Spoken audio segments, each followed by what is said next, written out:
आइए हम सब अपने सर झुकाकर प्रभु की ओर देखते हैं और प्रार्थना में हम ध्यान लगाते हैं आज के वचन के लिए। Loving gracious Heavenly Father, we give you all the glory, honor and thanks to thee। मेरे प्यारे खुदावन प्रभु यीशु मसीह, आपको हम लाख लाख धन्यवाद देते हैं कि इस सब्बात दिन के रोज़, ये संध्या काल, आपने हमें ये मौका दिया कि आपके वचन पर हम ध्यान लगाएं। इसके लिए आपको सारी महिमा आदर हम देते हैं। जी प्रभु जी, हम जो भी वाक्य या वचन सुनने जा रहे हैं, ये एक अरेंजमेंट है आपके द्वारा, और ये वचन आपने सारे जन जो आज ट्यून इन किए हैं सुनने के लिए, या जब भी ये सुन रहे हैं, ये वचन उनके दिल में छूने पाए प्रभु जी, और इस वचन को उनके अंदर कार्य कर कर जो आप उनसे बोलना चाह रहे हैं उनको समझ में आए, और उस वचन के अनुसार वो आपकी राह को अपनाएं और चले प्रभु जी। प्रभु जी, आपने मुझे चूज किया है एज अ वेसल। मेरे अंदर जो भी कमियां हैं वो आप मेरे अंदर से शुद्ध कीजिए। मेरे जो हिंदी बोलने की थोड़ी सी कमी है उसको मुझे आप मेरे टंग को लूसन कीजिए, और मुझे आपके जिस वाक्य आपके धर्मी जन को बताना है उसी प्रकार से जो बताए, जिस तरह से आपने इस वाक्य को या इस वचन को मेरे से बांटा है। प्रभु जी, इस वचन को आप ही 10,000 फोल्ड्स इंक्रीज देना, और सभी जन जो ये सुन रहे हैं उनके जीवन में एक बदलाव का कारण हो इस वचन से। तो ये छोटी सी प्रार्थना प्रभु यीशु मसीह के नाम पे हम मांगते हैं प्रभु जी, आमीन। शुभ संध्या कलीसिया। मुझे ये फिर एक बार यूबीएम चर्च के अंदर इस वचन सुनाने के लिए अवकाश देने के लिए मैं यूबीएम चर्च की कलीसिया को और जयंतया को मैं धन्यवाद देना चाहूँगा, एंड जिन्होंने मुझे ये इनवाइट देकर मुझे ये अवकाश दिया कि आपके सामने ये वचन जो खुदा ने मुझे बांटा है, मैं ये वचन आपके साथ बांटूं। जैसा कि आपने वचन पढ़ा है, हम देख रहे हैं कि हमारा जो मुख्य विशेष पॉइंट है हीलिंगनेस के बारे में है। एंड हीलिंगनेस कई तरीके के होते हैं। हीलिंगनेस का मतलब है चंगाई, और चंगाई हम कह रहे थे कि बहुत तरीके के चंगाई होते हैं। बट आज के इस सप्ताह, आज इस संध्या काल, हम देखने जा रहे हैं कि what is healingness with reference to repentance. पश्चाताप का चंगाई क्या होता है। हम केवल शारीरिक चंगाई पाना चाहते हैं या आत्मिक चंगाई पाना चाहते हैं, और इन दोनों में डिफरेंस क्या है। जब हम पश्चाताप के साथ प्रभु के पास आते हैं तो प्रभु हमें एक स्पिरिचुअल चंगाई, एक आत्मिक चंगाई देता है। और हम बाइबल में जगह जगह यही पढ़ते हैं कि केवल अगर हम शारीरिक चंगाई पाएंगे तो वो कभी लॉन्ग टर्म बेसिस में नहीं रहता। तो अगर आपको लॉन्ग टर्म बेसिस में चंगाई चाहिए, आपको पश्चाताप के साथ चंगाई पाना बहुत ही आवश्यकता है। तो इसलिए हमने जो पढ़े गए दोनों भाग हम देखेंगे, दोनों जगह पे चंगाई हुई, पर एक जगह पे हम देख रहे हैं कि बहुत सारे जनों की मृत्यु हुई। जो पहला भाग हमने पढ़ा है, गिनती का किताब 21वां अध्याय 1 से लेके 9 तक, और दूसरा भाग हमने जो पढ़ा है लूका रचित सुसमाचार जो 15वें आयत है, हमने वहाँ पे पढ़ा है 11 से लेके 24 तक, जहाँ पे हमने उड़ाऊ पुत्र का पैराबल या दृष्टांत प्रभु ने हमें जो बताया है उसके बारे में हमने अभी भी पढ़ा है। दोनों जगह दोनों के स्टोरीज हम सबको पता है, दोनों जगह क्या हुआ है हम सब ने हमारे बाइबल के संडे स्कूल या हमारे वचन जब हम सुनते हैं हमने वो सुना है और हमको पता है ये स्टोरी। पर आज का ये विशेष मैसेज हम देखने जा रहे हैं कि दोनों में डिफरेंस क्या है, क्या डिफरेंस है इन दोनों के चंगाई में। और जैसे कि हमने कहा है कि हम देखने जा रहे हैं कि ये पश्चाताप वाली हीलिंगनेस या आत्मिक चंगाई हमें कैसे मिल सकता है और क्या डिफरेंस है। पहले भाग में अगर हम इजराइलियों की तरफ देखते हैं तो हमें ये महसूस होता है कि इजरायली जो गिनती की किताब है जब हम पढ़ेंगे तो वहाँ पे हर एक चैप्टर में हमारे इजरायली जन भाई बंधु कोई ना कोई पाप करके वो वापस क्षमा के पात्र बन के प्रभु के सामने आ जाते हैं। तो पहला प्रश्न हमारे यहाँ पे ये है कि ये जब हम पश्चाताप करते हैं, वर्ल्डली पश्चाताप, दुनिया के तरीके से पश्चाताप करते हैं, वो क्या केवल दिखावा होता है कि क्या वो लॉन्ग टर्म हमको महसूस होता है कि हम really we have done anything wrong, हमने कुछ ऐसा गलती किया है। इसलिए अगर अपन जानेंगे इजरायलियों से खुदावन हर टाइम जब भी हम देखें हमेशा कोई ना कोई या तो उनको बचा रहा है या तो उनको क्षमा कर रहा है या तो उनको मार रहा है कहीं कहीं पे, बिकॉज उनने जो पाप किए हैं और प्रभु को हर समय उन्होंने प्रभु को परीक्षा में डाला है। इसलिए जब अगर गिनती के किताब के अंदर 14वां अध्याय 22वां वचन अगर हम पढ़ेंगे, वहाँ पे खुदावन कहता है कि किंतु उन्होंने मेरी आज्ञा का उल्लंघन किया और उन्होंने बार बार मेरी परीक्षा ली। बार बार इजरायलियों ने परीक्षा ली और वहाँ पे खुदावन ये कहता है कि खुदावन गिन भी रहा है कि कितने बार हम दुनिया के रूप से हम पश्चाताप मांग के सॉरी बोल के हम वापस वही कीचड़ पे वापस वहीं पे जाते हैं। तो वहाँ पे ये भी महसूस हो रहा है कि प्रभु खुदावन वहाँ पे कह रहा है कि 10 बार अभी तक इन्होंने मेरी परीक्षा ली।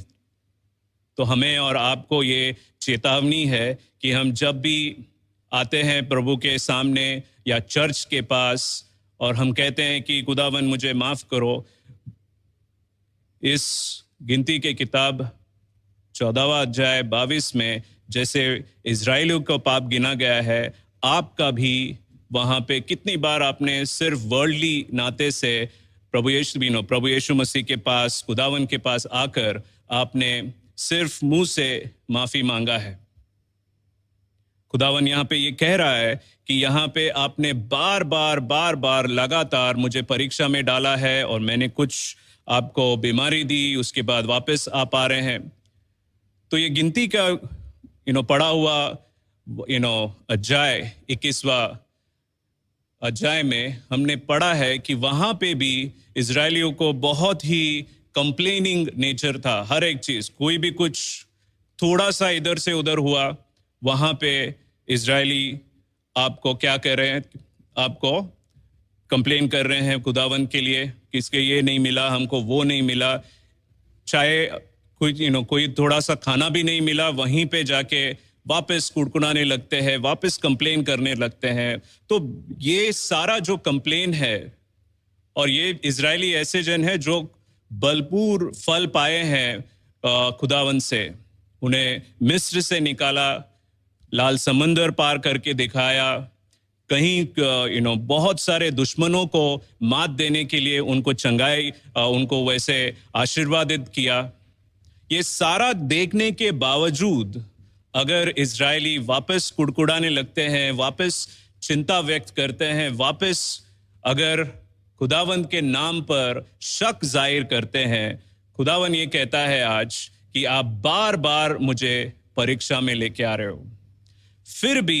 फिर भी हमारा खुदावन इतना मर्सीफुल है, इतना दयालु है कि हर बार जब मूसा उनके लिए पश्चाताप करता है, बार बार वहां पे उनको उस संकट से, उन मुसीबतों से खुदावन इजरायलियों को बचाता है।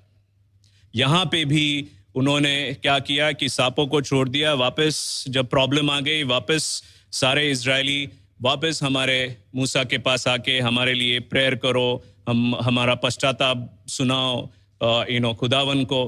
तो मूसा वापस खुदावन के पास गया और मूसा को खुदावन ने कहा कि एक पीतल का बना हुआ सांप आप ऊपर रखो। पॉइंट ये स्टोरी में नहीं है, पॉइंट यहाँ पे ये है कि आप भी इन इजरायलियों जैसा है, जैसे कि थोड़ा थोड़ा प्रॉब्लम आ गया फिर कंप्लेन करेंगे, फिर कुछ प्रॉब्लम ज्यादा आ गया फिर वापस पश्चाताप करेंगे। तो यहां पे हमको जानना ये है कि ये हीलिंगनेस या ये आत्मिक चंगाई क्या है। यीशु मसीह जो नए नियम में यीशु मसीह कहते हैं, हर टाइम जब भी यीशु मसीह ने कोई भी चंगाई किया है, मैक्सिमम टाइम अगर आप पढ़ेंगे वहां पे यीशु मसीह कहता है तेरे पाप क्षमा हो जाए।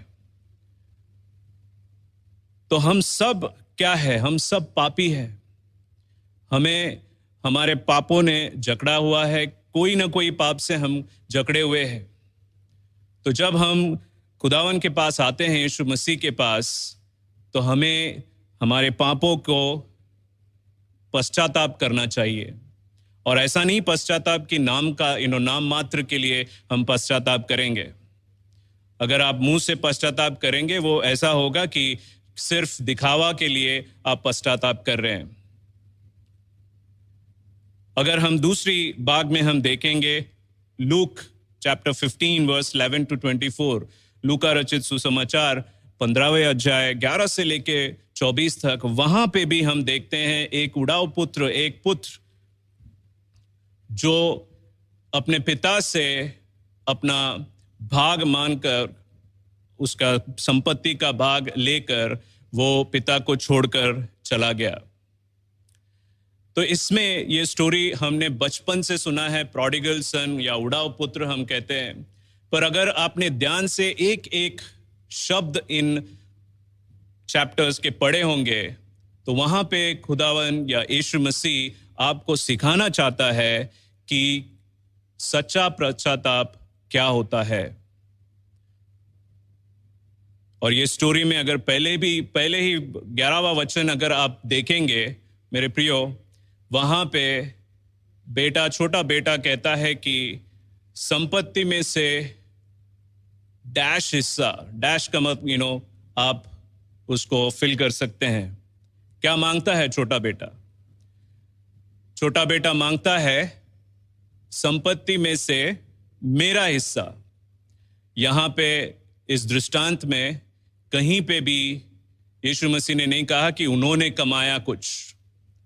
पिताजी के संपत्ति में से वो कह रहा है कि मेरा हिस्सा दे दो। मेरा हिस्सा कहां से हुआ? तो अगर आप एक एक वाक्य देखेंगे कि एक मनुष्य अगर उसके पास ही is guided by the evil spirit, अगर वो दुष्टात्मा से गाइड लेता है, उसको हर चीज अपनी लगती है। उसे जो खुदावंद या यीशु मसीह का जो भी सहायता है, उसे ऐसा लगता है कि ये कुछ नहीं है। इसलिए हम इजरायलियों को भी देखते हैं कि बड़े बड़े चमत्कार देखने के बावजूद हमको लगता होगा कि अरे ये चमत्कार देख के मैं तो खुदावन के परम भक्त हो जाऊंगा। पर हम देखते हैं कि बावजूद इजरायलियों ने बहुत सारे पाप करते गए, एक एक राजा आ गए, पाप करते गए, पश्चाताप लेते गए। तो अगर हम देखेंगे, इस छोटे बेटे ने पिताजी का संपत्ति नहीं मांगा, उसमें से वो कह रहा है कि मेरा हिस्सा दे दो। कहीं से उसको ऐसा लगा कि ये मेरा हिस्सा है क्योंकि मैं उनका बेटा हूं। तो पॉइंट यहां पे ये ट्विस्ट होता है ये स्टोरी के अंदर, जो आपको पता है कि ये सारी संपत्ति इसने इकट्ठा कर लिया सब कुछ, और फिर दूर देश चला गया, विदेश चला गया। इकट्ठा किया इसका मतलब है उसने जो भी संपत्ति है बेचा होगा, इसलिए उसने पैसा इकट्ठा कर लिया और विदेश चला गया। और विदेश जाने के बाद उसने क्या किया कि उसको जो करना था वो स्टार्ट किया। क्या करना था जो वो पिताजी के घर में नहीं कर पा रहा था? वो कर रहा था कि पैसे उड़ा रहा था, दुष्ट काम कर रहा था, दुष्टों से अपना संबंध बढ़ा रहा था। ये सारा चीज जो पिताजी के घर में नहीं कर पा रहा था, इसलिए उसने अपने इविल स्पिरिट गाइडेड माइंड से वो क्या कह रहा है कि मेरा संपत्ति दे दो, मुझे ये सारे चीज करना है। अगर हम देखेंगे कि किसी जन वो प्रभु यीशु मसीह को पूछा होगा कि वहीं पे क्यों खुदावंद ने या पिताजी ने उसको डांटा क्यों नहीं, क्योंकि हम देखते हैं कि शारीरिक रूप में हम देखेंगे कि किसी को बेटा ऐसा पूछता है तो हम उससे क्या कहते हैं, नहीं होगा, हम उससे पहले डांटते हैं, हम पहले उसको फटकारते हैं, उसके बाद प्यार से समझाने की कोशिश करती है, फिर माँ आती है, पूरा फैमिली जमा होता है। यहाँ पे हमने कहीं पे नहीं देखा। यहाँ पे ट्विस्ट इन द स्टोरी ये है कि 12वें वचन में उसने हिस्सा मांगा, 13वें वचन में उसने इकट्ठा किया, 14वें वचन में उसने विदेश चला गया। दैट मीन्स पिताजी को दुख है, बिकॉज आगे के वचन में हम देखते हैं कि उनको दुख तो है पर उन्होंने कभी रोका नहीं।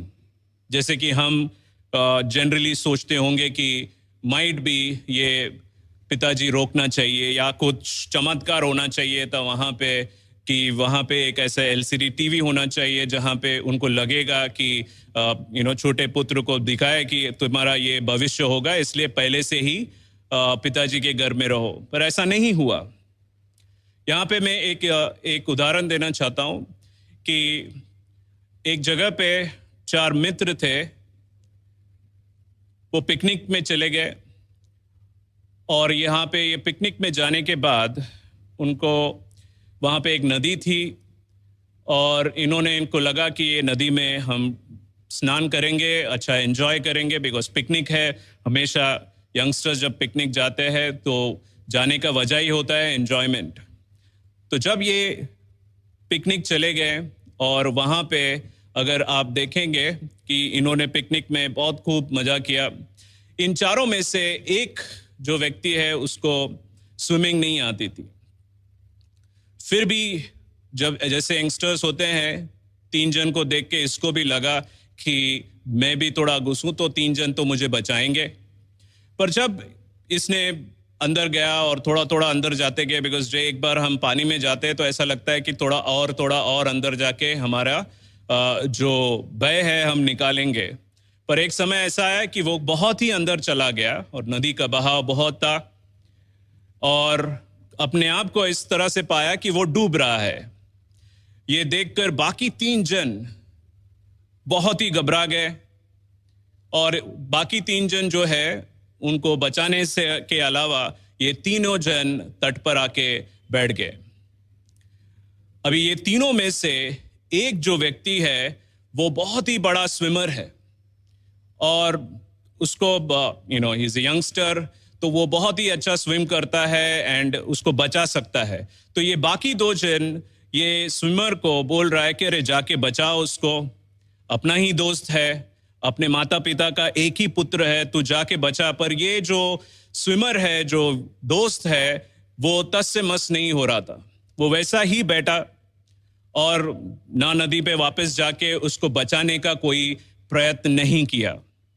वहां पे वो जो व्यक्ति है, जो यंगस्टर डूब रहा है, वो जी जान लगा रहा है अपना, ताकि वो थोड़ा थोड़ा तट पर आ जाए, पर उसका पूरा जो शक्ति है, उसके जो ट्राई जो कर रहा है, उसी में निकला जा रहा है।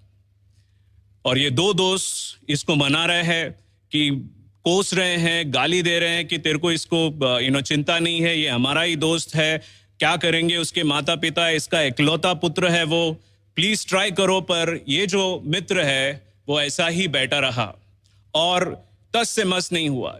गाली देने के बावजूद भी ये जो मित्र है वो कतई अपने जगह से नहीं हिला। फिर हमने देख रहे हैं कि वहां पे वो जो व्यक्ति, यंगस्टर डूब रहा है, अपना पूरा शक्ति को उसने खो दिया और अभी ऐसा हो गया कि he is almost about to drown, वो अपने पूरे डूबने के कगार में था। तभी अचानक से ये जो तट पे जो 3 व्यक्ति है, वहां पे जो स्विमर है, जिसको अच्छी तरह से स्विमिंग आता है, फटाक से डाइव कर लिया और उस व्यक्ति के पास चला गया और मस्त में उस व्यक्ति को, उस यंगस्टर को जो डूब रहा था, उसने तट पर लेके आए। बाकी 2 दोस्त उस मित्र के अंदर जो भी पानी गया वो निकाला और उसको बचा लिया। अब ये 2 दोस्त को क्वेश्चन मार्क आया कि ये जो बंदा है, हमने उसको कहा कि जाओ बचा लो उसको, फिर भी वो बचाया नहीं।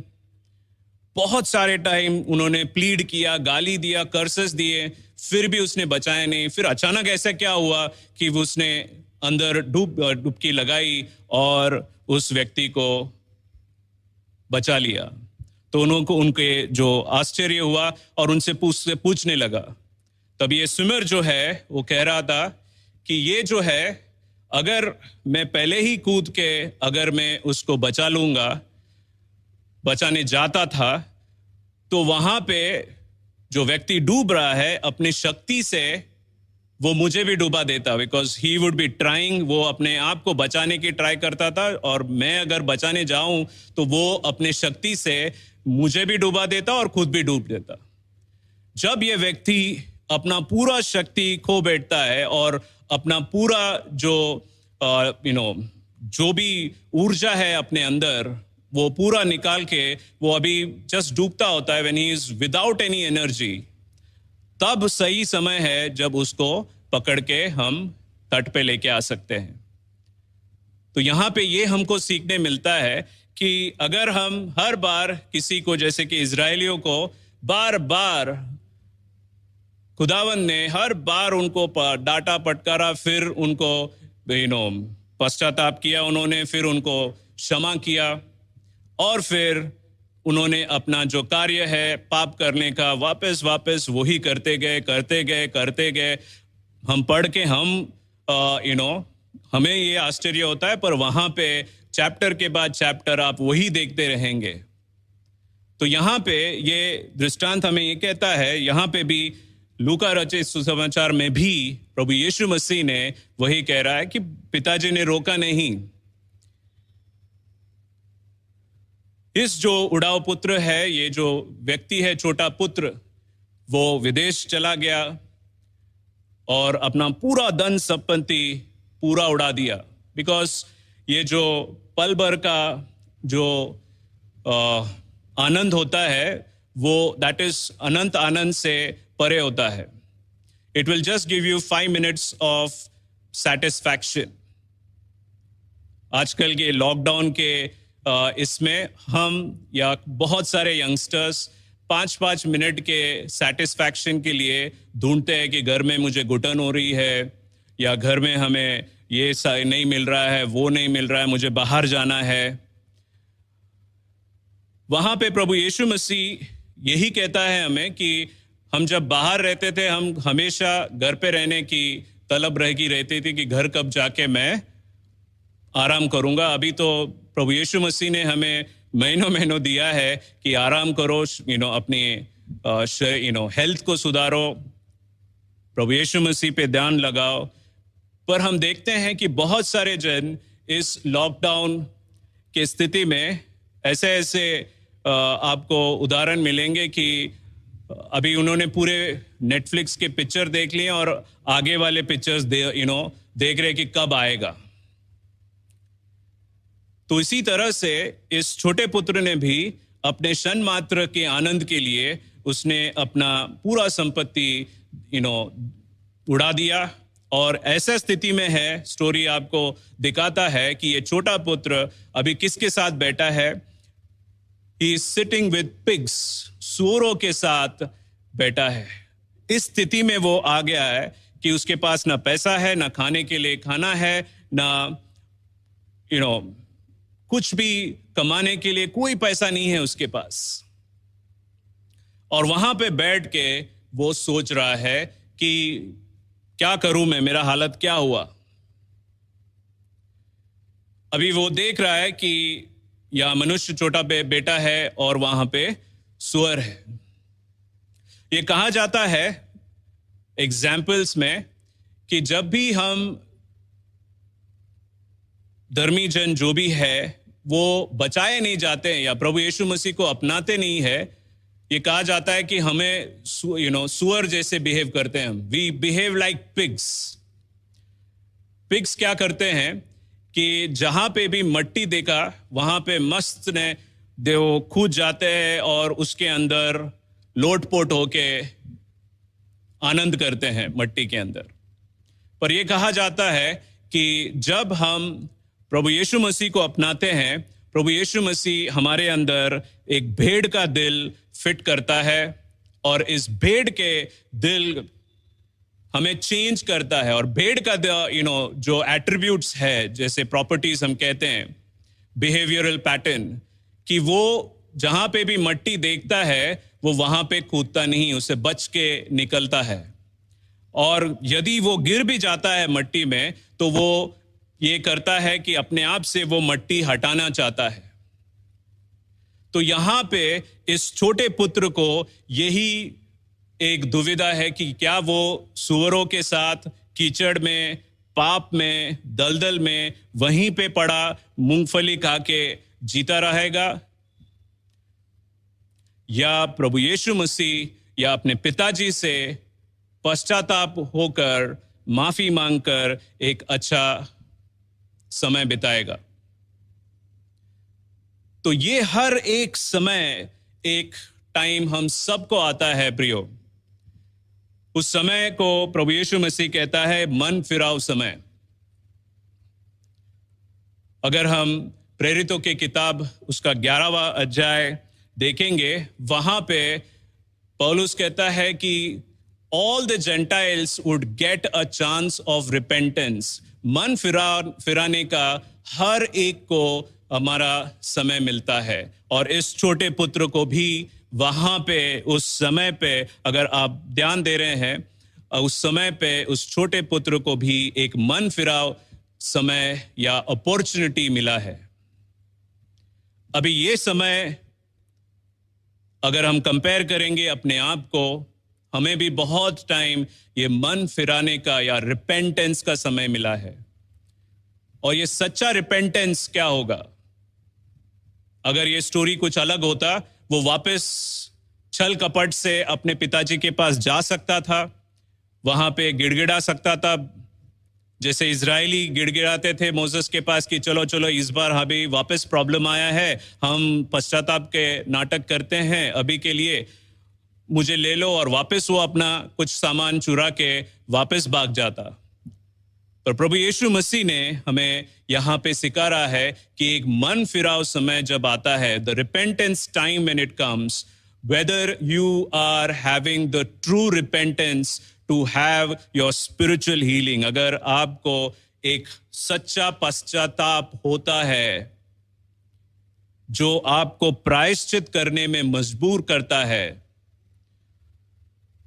जो आपको विश्वास दिलाता है कि हाँ मैंने पाप किया है और अब से लेकर मैं ये पाप नहीं करूंगा, तब जाके आपको आत्मिक चंगाई, स्पिरिचुअल हीलिंगनेस आपको मिलता है। अगर आप वहां पे, जब वो टाइम आता है आपको मन फिराने का समय, अगर वहां पे आप सौल की तरह घमंड में रहेंगे, कुछ नहीं हो पाएगा। दाऊद भी घमंड में था, पर उन्होंने पश्चाताप की। अगर दाऊद की जिंदगी में देखे तो कितनी उथल पुथल है उनकी जिंदगी में। जब उन्होंने देखा कि अपने बेटे को मरते हुए, उसने उपवास के साथ प्रार्थना की, और अगर आप वो प्रार्थना सुनेंगे, उसने मोर देन फिजिकल हीलिंगनेस, उसने अपने हृदय को साफ करने के लिए प्रभु खुदावन से प्रेयर किया है। Clean my heart, O Lord, he's saying. More than physical healingness, he is saying, create in me a clean heart, O Lord. मेरे अंदर एक शुद्ध हृदय को बना। हम क्या कहेंगे इस कोरोना काल में? इस कोरोना काल में जब हम बच बच के हम यहां वहां से निकल रहे हैं, तो हम क्या कह सकते हैं? हमारा प्रेयर रहेगा कि प्रभु जी हमें इस कोरोना से बचाओ, यहां से मैं जा रहा हूं, वहां से मैं जा रहा हूं, मास्क लगा रहा हूं, हर एक के चेहरे में मुझे वो कोरोना का ही सीन दिख रहा है। क्या हम ये प्रे करते हैं कि हम प्रे करेंगे कि प्रभु जी मेरे अंदर ऐसा शुद्ध हृदय करो कि मैं एक सही जीवन जी पाऊं और स्पिरिचुअली मैं चंगा हो जाऊं। सो मेरे प्रियो, ये वचन सुनने वाले सभी जन, आज हमारे सामने प्रभु यीशु मसीह एक मन फिराव का समय दे रहा है, एक रिपेंटेंस का समय दे रहा है। क्या हम इजरायलियों के जैसे क्षण मात्र के लिए पश्चाताप होकर प्रभु से माफी मांगते हैं, फिर वापस कुड़कुड़ाने लगते हैं थोड़े बहुत प्रॉब्लम्स आने के बाद? या फिर हम ये उड़ाऊ पुत्र जो ये भी पाप किया है, पर अगर आप देखेंगे उसने क्या कह रहा है, मैं उठकर मैं अपने पिताजी के पास जाऊंगा। जब उसने अपनी स्थिति सूअरों के साथ कंपेयर किया, उसने वो पाप में रहना नहीं चाहा। अगर हमारे अंदर वही हृदय है, तो हमें कीचड़ से प्रेम होता है। नहीं, ये 5 मिनट के लिए मैं ये देख लूं तो वो 5 मिनट का आनंद मुझे अच्छा लगेगा, पर वो 5 मिनट का आनंद आपका स्पिरिचुअल लाइफ को बर्बाद करता है। और ऐसा समय आ जाएगा जब आप अपने आप को सूअरों के साथ आप पाओगे। तो आज के समय में अगर आपका ये मन फिराव समय है आपका, today is the time of your actual repentance. Are you going to seat?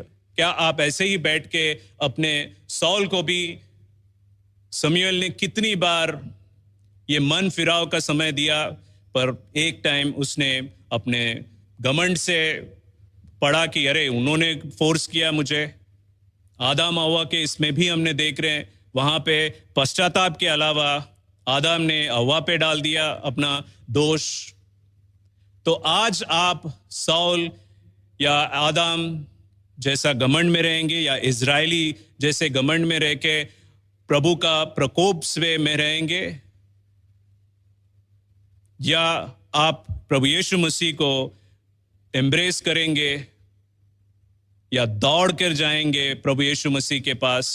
Because प्रभु यीशु मसीह इस पिता के द्वारा हर रोज आपका इंतजार कर रहा है और कह रहा है कि कितने दिन आप ये नाटकीय जीवन बिताएंगे, कितने दिन ये मुंह से पश्चाताप कर करके आप वही पाप, वही कीचड़ में वापस, वो भी प्रॉब्लम से नहीं या पश्चाताप से नहीं, वापस एंजॉयमेंट से आप वापस वो कीचड़ में वापस जाके आप सूअरों की तरह जिएंगे।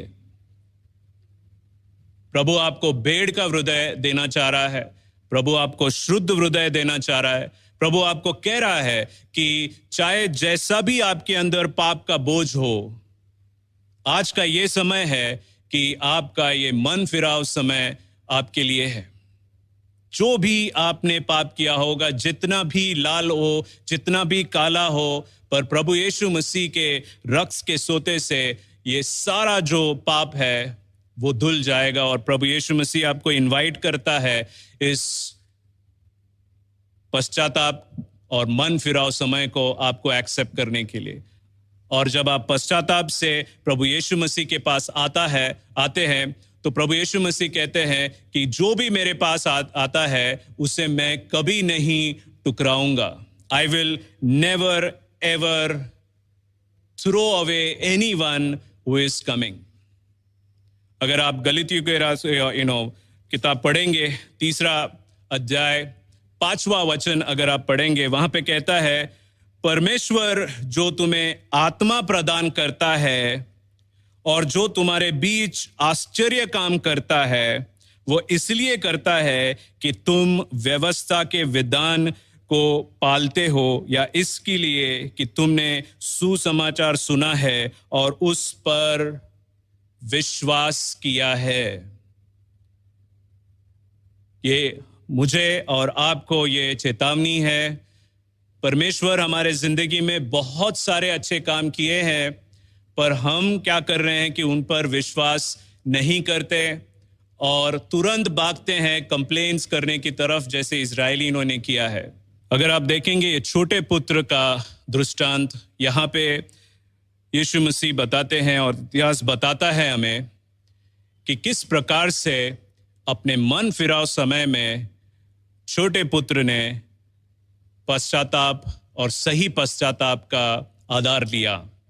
यहाँ पे अगर देखेंगे छोटे पुत्र का एक्चुअल एट्रीब्यूट्स, हम देखते हैं कि ये फटाफट डिसीजन लेता है। जैसे कि हमने देखा कि 13वां वचन में, 12वां वचन में उसने हिस्सा मांगा, 13वां वचन में इकट्ठा किया, 14वां वचन में वो विदेश भी पहुंच गया। तो उसी तरह से 18वें वचन में वहां पे छोटे पुत्र को लगा कि मैं उठूंगा, I will arise and I will go to my father's place. और 20वां वचन में आप देखेंगे ही वेंट, वो खड़ा हो गया और अपने पिता के घर की तरफ चल गया। उसे ये कतई मंजूर नहीं था सुअरों की तरह जीवन जीना। उसे वो कतई पसंद नहीं था कि कीचड़ में अपना जीवन को व्यर्थ करना। उसे अपने अंदर वो पश्चाताप हुआ, उसे वो दुख हुआ कि अरे मेरे पिता के इधर मैं कितना सुख और आराम से जी रहा था। ये क्षण मात्र के 5 मिनट के जो पाप में जो हम गिरते हैं, मुझे ये पसंद नहीं है।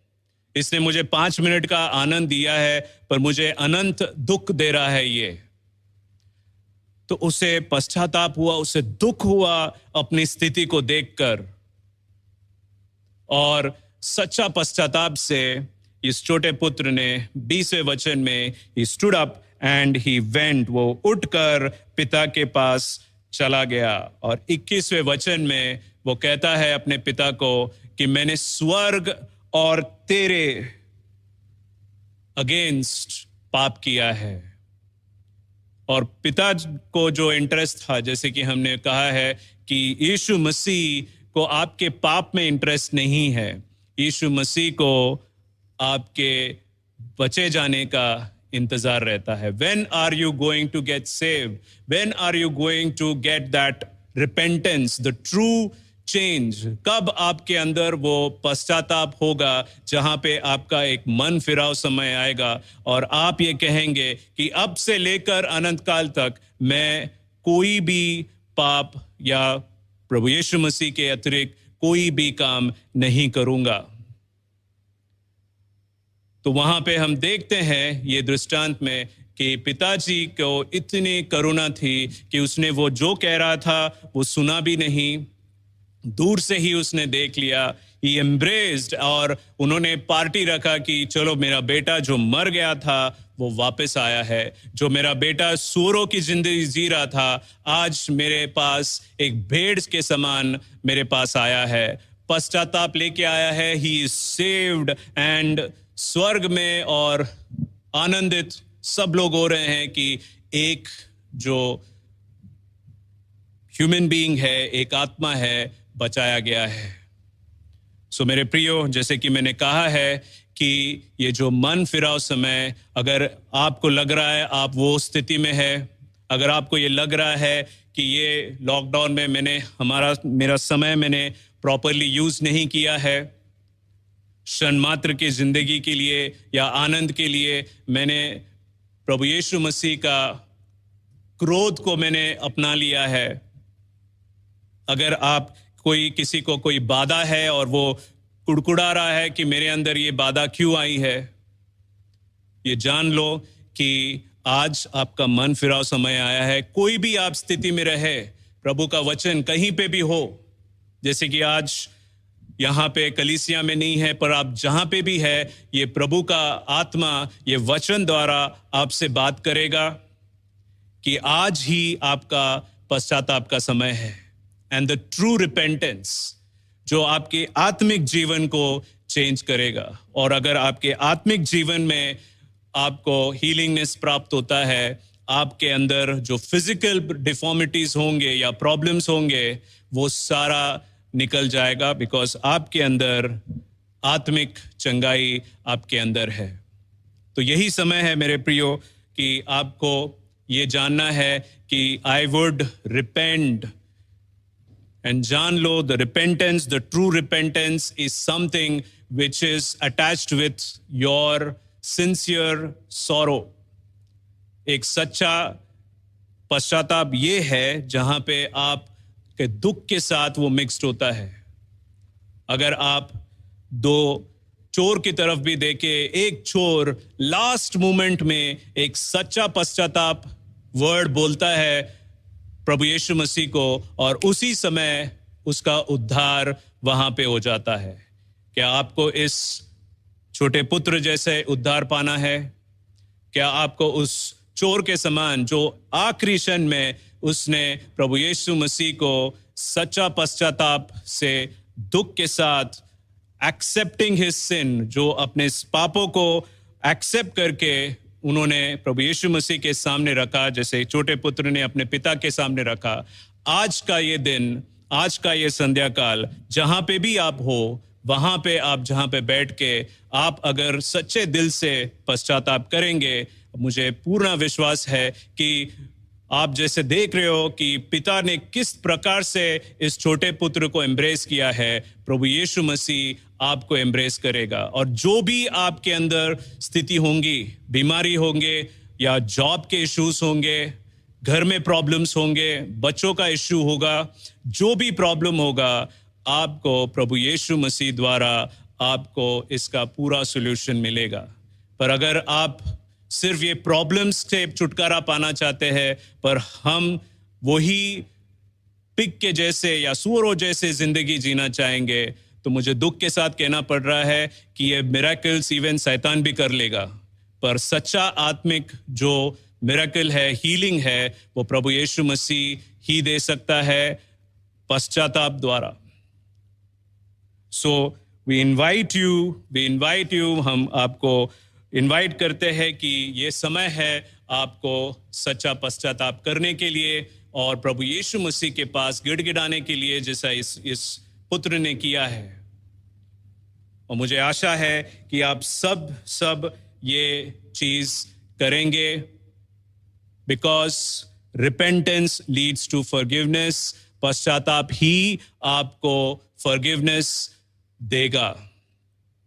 प्रभु यीशु मसीह आपके पापों की क्षमा कर सकता है अगर आप पश्चाताप सही मायने से आप आज करेंगे तो ये वचन किसके लिए है मुझे नहीं पता, बट मुझे पता है कि वो भाई या बहन वो सुन रही है और ये वचन उसके अंदर काम करेगा। और आज ही हमारे एकांत समय में हमारे सारे जो पाप है हम एक्सेप्ट करेंगे, एक ट्रू स्पिरिचुअल हीलिंगनेस प्राप्त करेंगे, आत्मिक चंगाई प्राप्त करेंगे, और गॉड विल ऐड, यीशु मसीह आपको शारीरिक चंगाई, आपको जॉब में बरकत, आपके घर में बरकत, आपको ये सारी चीज इससे ऐड कर देगा। ये छोटी सी वचन प्रभु यीशु मसीह के नाम पे हम आदर और महिमा पूर्वक सुनते हैं। आमीन।